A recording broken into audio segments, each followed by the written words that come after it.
man's a developer now.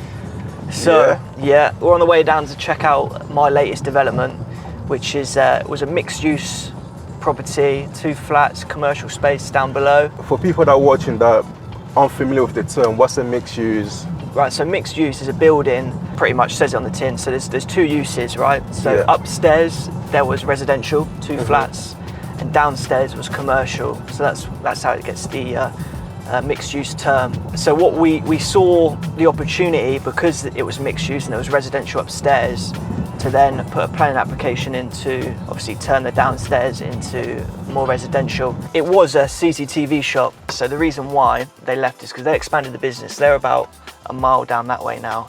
This was left empty and they just lived off the cash flow of the 2 flats above. Okay. I think the woman's husband died, so in the end, they, I guess, probably mortgage rates, whatever it may be, they thought probably not even making much money on it anymore, don't have the effort to develop downstairs. So it's a perfect opportunity for me really, because you had the cash flow from the upstairs 2 flats. That sort of allowed us to wait for the planning, you know. It de-risked a lot, to be fair. We'll go and have a look, shall we? Yeah, let's go check it out.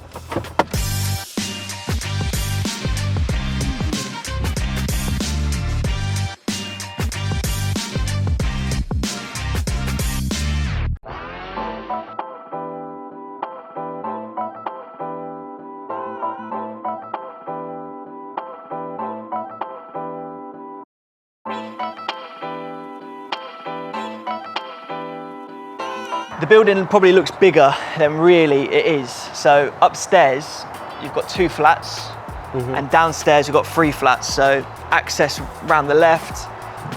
So that's for the upstairs flats? Yeah, so both the flats, obviously before we developed in commercial, you got in from the outside. So outside that way, up to the top floor. Now what we've done is, obviously the shop, that's the entrance to one of the flats. We've took an entrance next to the other flat around the corner, and then we put in a doorway on that side for the other ground floor flat. So total of 5 flats, and we'll show you, this is just one of the, this is a 2-bedroom we've done, and this is not tenanted yet, so it's probably best to go see this one first. Yeah, because we've done a video with you before, right? When we was going around Darlington, checking out your portfolio. Yeah, I think I must have just brought, I must have been buying this one or just completed on it. So we completed in December. Almost took me maybe a year to even get to completion. So this will probably like a 2-year project. Like, obviously I haven't been working on it for 2 years, but conveyancing for maybe 9 months a year, because we really tried to drag conveyancing because we had a planning app in. So like, obviously want to just drag. So then hopefully when we do complete, we're not waiting long for planning. And funny enough, we actually completed on planning before I actually owned it, which I wouldn't advise, because I basically gave someone planning permission on a property they have, but I wasn't expecting it to come back so quick. So, but that was nice, because when we brought the property, we could start like straight away waiting for a few plans to come back and what have you, but we're able to crack on. Cool, man. So obviously I've seen your journey stem from rent-to-rent, you know, doing your HMOs, your single lets. What made you want to make that jump of leap to these type of deals? Do you know what? So obviously I've done a HMO conversion, which is, to be honest, like probably, you know, residential wise, probably the biggest development you could really do, other than commercial to resi and ground up stuff. So this doesn't differ a massive amount. There's more sort of services you've got to do, you know, water, gas, more compliance, but in the sense of more testing, sound testing, you might have to do light testing, but there's not much else in it. But the returns on a title split like this, or like any sort of commercial to residential, I think it's just like far greater than anything. It's a good opportunity to do at the moment. There's loads of empty commercial spaces, and I just felt like this was the natural step to go. But I didn't just jump into it, like I said, because of the income from upstairs already. It was already bringing in £1,000 a month, this building. So it didn't feel like much of a risk, because I'm not buying a derelict place. I'm buying a... So the only thing you had to do is convert downstairs? Convert downstairs, yeah. That's all I had to do. But obviously take it through planning, building regs, like there's a lot which goes into it, but it's kind of just like you know, a step-by-step process. People will help you out, architects, building inspectors, your contractor. So yeah, should we check around, you know, look Yeah. around? So what area is this? So this is, I presume, Yeah. the kitchen, dining, living space? Yes, so it's an odd shape, to be honest, because we wanted 2 bedrooms. So this is kind of like your living, dining area. Just for reference, where this radiator was before, you walked in, we probably have a photo of it somewhere. Yeah. But this was like, you walked through into the back of the commercial shop. So this was the shop floor. They're like a back office where you could walk all the way through. Obviously built all that up now to separate that unit from the one behind. And then this was always quite a long unit. So this side is where the kitchen is. We had to be quite careful with where we were putting like bathrooms and stuff. So really, it might not be the best layout. Would have liked to have the bathroom in there to fill in that gap, but yeah, because there was one of the staff toilets behind there, it made sense. All the pipes were... Yeah, it wasn't worth the hassle, you know, for the slightly better layout. So that meant this was obviously all the way back. We put in this stud, which is then put bathroom. A bit squeaky, but we've got a shower room in there. Even the bathroom is good space, man. Yeah, it's a good size. Yeah. Likelihood is it's not going to be a family in here. It's going to be a single person or a couple. Yeah. And then because of the size of the kitchen, obviously it's not the biggest of kitchens. So what we did is we put in a little, you have a look around there, little utility room. Okay. So you could put a washer, dryer in there without it eating into this space. And then your kitchen, like I said, it's just it's still a nice kitchen, but it's just a basic. And I like the windows as well, bringing lots of lights. Yeah, exactly, yeah. So not a huge amount of storage, integrated appliances, but yeah, I think it's probably the perfect size kitchen for a single yeah. Me and you in the heyday. That'll be a Mazda. So how did you come across this deal? How did you find it? So the deal came through my estate agents, which managed my portfolio already. So they knew I was finished the HMO conversion, wanted something else. So they were already managing the flats above, yeah. And they were like, we've got these flats in this building, there's potential to do something downstairs. Originally, I mean, they thought 2 flats downstairs. Obviously, you know, I did figures on 2 flats as well, just to be safe. Once we then took it on a bit further, agreed price, obviously then I started to speak to the architect, understanding spaces, how we can maybe get it free, obviously doing everything we can to get the most out of the building. So it came from the estate agent, off market, but when you sort of know what you want to do and achieve from something, it's just a tick box, like, you know, does it work for me? And the risk to reward factor was like not much risk. You know, if there was issues down here, essentially I've got 2 flats which I've paid market value for, and then I've paid like 50 grand for a commercial unit. Worst case scenario, I'd have to kit out the commercial unit. And, but realistically, I don't think there was ever an option the council would ever want that here. Like residential everywhere, like I can see. What would go here?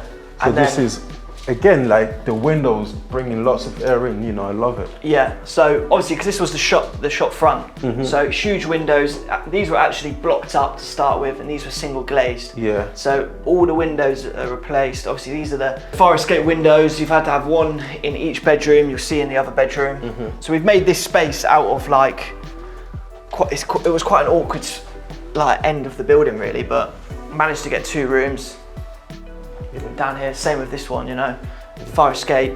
Because now you have to work with, you know, with different services, like different team, architect, you know, the council. So how did you find that process of finding these type of professions? So architect obviously I used on my previous project, the HMO conversion. I would say architects in, especially like HMO conversions, are probably even obviously really important on this with building regs drawings and but it's so important on a project like a HMO conversion because, you know, it's like the room sizes, they have to be bang on. If they're not, you know, if the drawings are a bit off, you might not even get your HMO license, and then you've done all that work and you can't, you might lose a room rent, which is maybe 5-6 grand a year.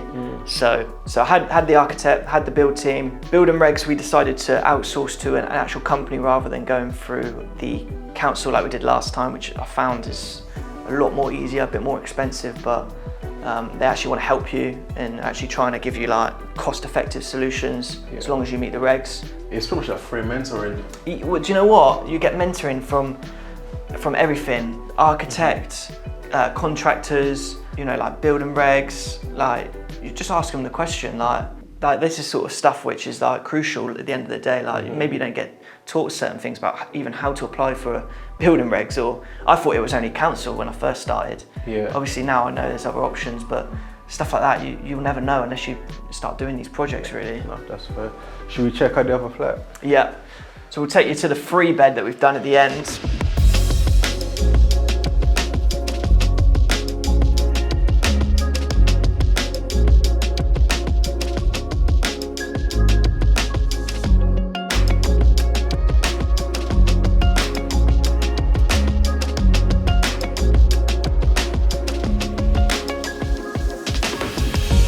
So did you get like any unexpected cost?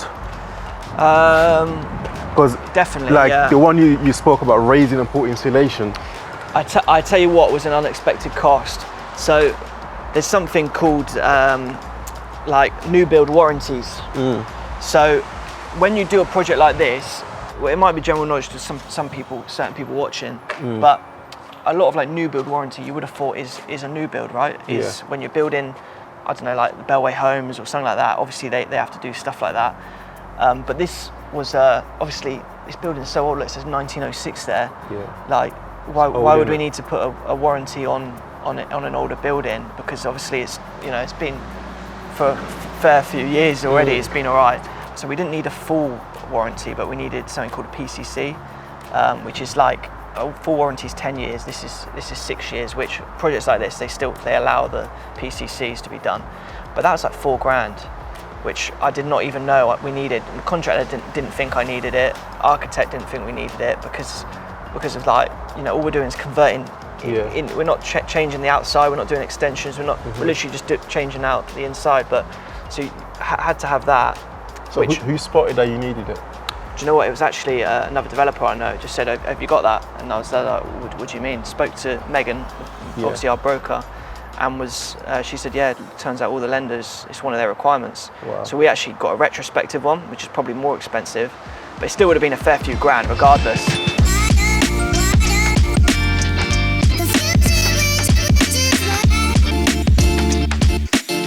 But I think this is my favourite, man. Yeah, this one's my baby, this one. Yeah. I love this one. So, I mean, hopefully we can throw up some photos of this one. This was absolutely derelict, like horrible building, even just to stand in it to start with. Like, what we've done is we've completely opened it all up, had to rip up all the flooring, redo the flooring, 100mm insulation, kingspan insulation underneath the flooring, then the flooring comes up. Got the kitchen in there, bathroom. Like, this space here is like probably my favourite space of the whole development. Yeah. Even the colour scheme is you done it yourself. You've got someone to help you out. Yeah, I got an interior designer. So my architect, he has an interior designer company as well. Okay. So they jumped on that, which really happy for, because I don't know about you, but some of these colours I would never ever think about using. The grey, I used the grey before. Yeah, on the bedroom. You got that in here as well. So obviously, like, we like grey, white, you know, just like something basic. that people aren't going to have too much of an opinion on. This, some people might not like the green, but for me it works. I quite like it. Because even the grey kitchen with it blends in perfectly. Yeah, so you got like even the worktop. Yeah. No, so I'm really happy with this one. This is quite a big kitchen actually, all integrated in. You've got, this is like your... Do you remember one of my projects, I was aiming to do something similar, and then Lewis, that donut, rather than having the overhang, he had it up to here. Oh yeah. You've got the 2 bedrooms. These are like your smaller bedrooms, could be offices either side of the TV. So I'll show you, we'll go into this. I would definitely use those bedrooms because, you know, the good size is big enough. Yeah, so there's still double bedrooms. Yeah, we milk this grey, man. Yeah, no, I like it. Yeah. No, I do like this grey. So we've used the same flooring throughout the whole project on this one, just because we've got a good deal on it. But yeah, just like a nice room, storage under here, and this pocket door. Which is there, like in the, like, so it still needs to be finished off a little bit, but It's done, man. You've done a good job. So, and then you've got a room there and a room upstairs, yeah? Yeah, so we've got a room which mirrors this one. Yeah. So exact same size. So before we actually took on this building, all these windows here were actually bricked up. Yeah. So these windows were wooden, like painted black wooden. Couldn't even see them on the outside, and then all this was bricked up in between. So we had to obviously remove the bricks, steel in. So it was a bit more work than we thought. We thought we might just be able to take off the plaster. Yeah. And there was boards actually. Take off the boards and you would see the windows, but. So that was an unexpected cost as well. But this one's nice too, man. Nice big window, yeah. Yeah, happy with that. But once again, good sized bedroom. But the one upstairs is. Yeah, it's a big one. But and it gives you that luxury feel too. Yeah, on yeah. These flats. No, I'm glad you feel that because that's what I want people to. That's how I want it to look. In here, quite a basic. Just basic bathroom because this is 3 bedrooms. I think. But then again, we thought to put a bath. It's good size, bro. And even this cladding effects, perfect. Yeah, it's nice that cladding. You're gonna have a shower screen or just leave it? Yeah, sure. You're gonna have to put a shower screen in. Just haven't got around to that yet. Yeah. But no, I'm really happy with this one as well. Yeah, that's a nice one. And we did that quite cheap. That one. I can't remember. The suite must have been. I can't remember, but not a lot. Yeah. Yeah, let me know who you got that from. I like that. And then this is the final room. The final room. So this takes up like half of the upstairs, really. So was this here before, or you have to? No. So we had the staircase was here, but it went along the brick wall there. Okay. You know, down there. You know, I told you there was a brick wall here. Yeah. This was all bricked up. So the staircase went from. You see where that double window is down below? Yeah. So it used to go straight up. So. Obviously, we had to open up these windows for the bedrooms. So we moved the staircase to the end and then they've gone up here. So we cut off a little bit of the window there as well due to the floorboards because obviously it used to be a brick wall there. Okay. But this room is like massive room. Massive, yeah. So but it complements the house pretty well. Yeah, I think so. Because you've got good space downstairs, good, room sizes, and here's massive as well. Because, I mean, you've got so many options here. If you've got like 2 people, they could even be in both the rooms downstairs and you could just make this like a crazy living room, really. Yeah. And then have downstairs as another little living room, or you have 2 offices downstairs or an office and a bedroom and then you just have this like, your double bed, your double bed's probably going out to so you've still got so much room. Yeah, there's plenty. Like, TV on the wall, TV point there. You could have a little sofa in here. We've got nice blinds coming throughout the whole building soon. So cool, man. So let's go downstairs and check out the figures, bro. You want to talk about the good stuff, the bit everyone cares about. No one cares about herringbone floors. No one cares about the kitchen. No one cares about like the spec, the design, interior design, the colours. People just care about money. Guys, you watching, make sure you like, comment, subscribe. So tell us, how much did you buy this house, how much it cost to refurb, and then also what was the resale value of this deal? So we bought it for 300,000. 300K? Yeah, which to be honest is like extremely cheap, which maybe I didn't appreciate how cheap it was. So 300,000 for the whole building. That was cash flowing already? That was cash flowing already. So we had the 2 flats individually valued as well. So we got 150 for 1 flat and 100 grand for another flat. So that's 250K valued already. So effectively paid 50K for this commercial. Effectively. We must have put in all, I would comfortably say about 225 to 240K. Refurb was probably about 150. That's for like all the flats? For everything, for downstairs, 150 all in. Say all in for 550. I thought that the end value would be like 600K, make 50K on it to put down as deposit. But got valued at 760 combined. So it's like, it's done about 210 in profit, like clear profit, like at least, because I've definitely overestimated some of those legal fees and financing fees. But yeah, I'd say 210, which allows us to keep the building for free.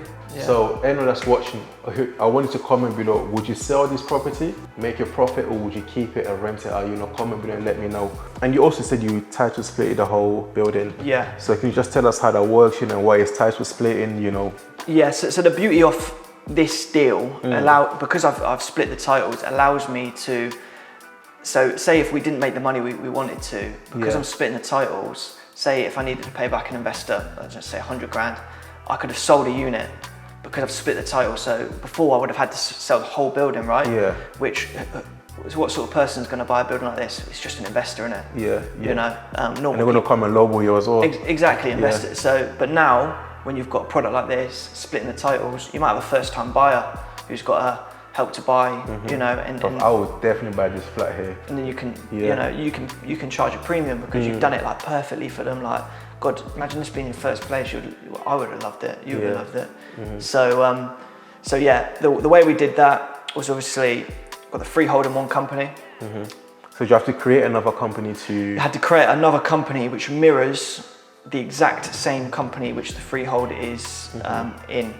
So then what happens is your new company or your current company creates leases, 5 leases, which then get sold to your other company, right? Yeah. But they keep the freehold. That's the way we're going to do it, which gives me good flexibility when I'm obviously older, and if I want to sell some or whatever. But I also think the capital growth in this now, area, capital growth in this area, but also the capital growth on 5 flats, crazy, isn't it? Is going to be more than like an investment building. It might not be, but I just feel like it would be. Yeah. Because you do get a higher valuation when you split. You split because you're kind of just like saying, how much is this worth? How much is this worth? How much is this worth? Whereas if they come in and do the building, they might say, right, it's worth 760. Just because the lender wants a bit of like more sweat in the game, they might say, right, we'll do 7. You know, take a little bit of the risk of them. But on a buy-to-let, they're just little buy-to-let mortgages now. $750,000 sounds like a lot of money, but when you divide it by 5, they're just like, you can't even get a flat in down south for that. Yeah. So you've done fairly well from your journey. You started out from rent to rent, single-let, HMO, now this. What do you think that's down to? Is it a buy? What are you trying to say? I could see this coming. What do you think it's buy to? He's just like looking at me like. Nah. Because even so, but in all fairness, bro, because not many people have that vision. You know what I'm trying to say? Because I always see other previous students that they're very stuck into, because you've taken risk where you've done bigger projects. But you know what it's like?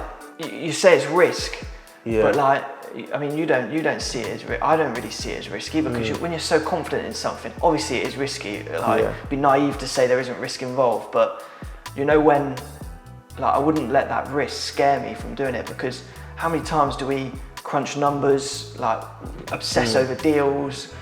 You know what it's like, you take on a deal, you might think, this could go one way, but you just got to back yourself, know that you've done everything right. And that's the reason me and you have done so well on deals, because we take our time, we don't just take any old shit, we like, break it down. We break it down, we want it to do well, and we stick to, and 9 times out of 10, they go the way we want it to, really. Do you know what, the most important thing for me, I think, is like, all of us boys, we've been brought together. Obviously, we all get along, but it's through profit, isn't it? Through an interest. Like, I'd go home and you go home. We've all got friends that we grew up with. But maybe you can't relate to them on a business level, or and not to say we're only friends because of business, because we genuinely get along. But that is our.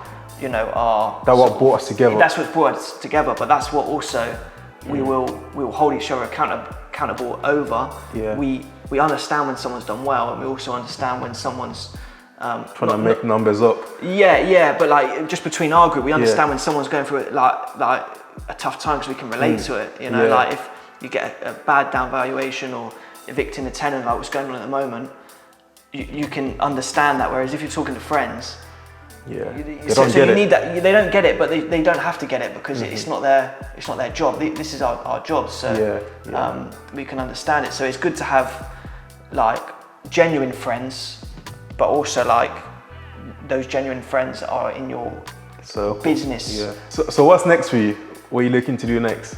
Low key, I feel like I'm about to make a mistake soon because you know when you've done well on a few things, you're just like the next one is gonna take me under. Yeah. So I'm just like, just take my time. Maybe because I make good money on this. Maybe just obviously I've got another business now, which you know about, which is doing really well, which is taking a lot of my time because I've got a really good portfolio for my age. We just see where that takes us. Buy the odds, maybe like the odd project. I don't know. You'll cut to this in a month's time, and I would have put an offer in on something crazy. Exactly, yeah. But yeah, maybe get back into a few single lets because I think now's a really good time to buy. Yeah. When it costs a lot of money to own a house, but you can potentially get a little deal. And you went viral, innit, on TikTok? Went viral. Actually, yeah, I was on TikTok. I went viral on a little TikTok, which I'm really proud of because of the fact I went viral saying it was going to be end value 600,000. Yeah. And people were like hating on it a little bit. Ceiling's too low. There was so much crap people were saying. And we got 760. So who gets the last laugh? Yeah. All right, guys. Thank you for watching. Make sure you like, comment, subscribe. We'll see you next video.